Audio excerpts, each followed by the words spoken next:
পালিয়ে বিয়ে করার পরে এই দ্বিতীয়বার মতো আমি বাবার বাড়িতে গিয়ে কয়েকদিন থাকবো। কালকে রয়েছে এক্সাম, তো সেই কারণে আজকে যাচ্ছি হচ্ছে বাবার বাড়িতে। আর এখন বেজে গেছে ওই 9:45 মতো, রাত্রি 9:45 আর কি। তো এখন বর এলো কাজ থেকে, তারপরে ও ফ্রেশ হওয়ার পরে এখন আমাকে ধুতে যাচ্ছে হচ্ছে বাবার বাড়িতে।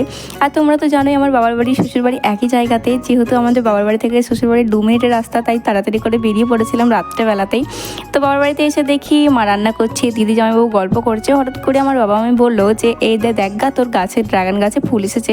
তো আমি তো ছুটতে ছুটতে চলে এলাম ছাদে, আর এসে দেখি সত্যি ড্রাগন গাছে ফুল এসেছে। আর এই গাছটা অনেকটাই বড় হয়ে গেছে, আর নিজের হাতে যেহেতু লাগিয়েছিলাম তাই অনেকটাই আনন্দ হচ্ছিল।